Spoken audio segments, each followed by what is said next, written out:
Oui, ben, pour faire simple, on peut dire que ce sont des formations qui sont basées sur la méthode active, hein, comme on dit, c'est-à-dire que les participants ont une place importante. La vérité n'est pas celle du formateur, mais plutôt elle est collective. On parlera donc d'intelligence collective aujourd'hui dans ce qui procède aux formations.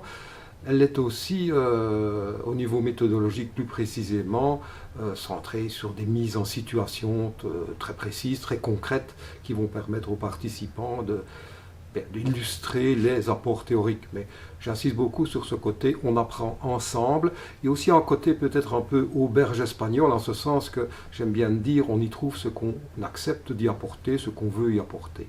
Donc méthode, voilà, très, très dynamique, pourrait-on dire.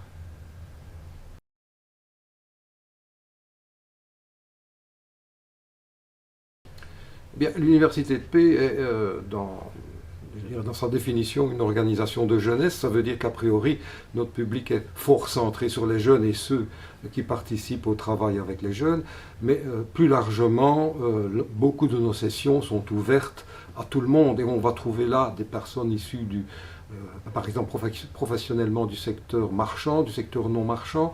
On va trouver des personnes qui viennent à titre personnel, plutôt dans une vocation d'évolution personnelle justement, et d'autres qui sont là à titre professionnel pour être plus pertinents dans leurs fonctions. Et donc cette mixité à la fois de fonctions, à la fois d'âge, d'origine, elle est très très intéressante. Donc c'est vraiment en apprentissage de la découverte de l'autre, en apprentissage probablement surtout de la surprise que l'autre peut susciter chez moi et qui peut me faire avancer, donc à la fois personnellement et à la fois dans mes manières d'agir.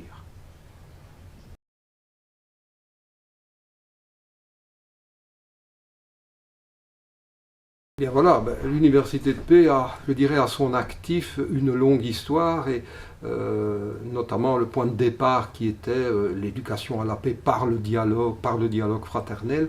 Eh bien, un fil rouge qui n'a pas cessé d'être construit dans l'évolution de l'université de paix. On a développé longuement des thématiques particulières. Nous avons été pionniers dans plusieurs matières. Je pense particulièrement à la médiation, à l'époque où on en parlait encore très peu. On a organisé ici des formations, des journées d'études sur la médiation. On est intervenu comme expert. On a également été pionniers en Belgique avec l'arrivée de la communication non violente. Donc toutes ces différentes approches ont constitué un espèce de substrat, des couches successives qui ont fait l'histoire de l'université de paix, mais aussi, je pense, un ancrage dans une expertise assez forte. Voilà, je mettrais ça. Nous sommes une vieille maison, pourrait-on dire, avec tout ce que ça peut représenter de croisement, de points de vue, aussi bien des participants que des intervenants qui ont pu fonctionner dans nos formations.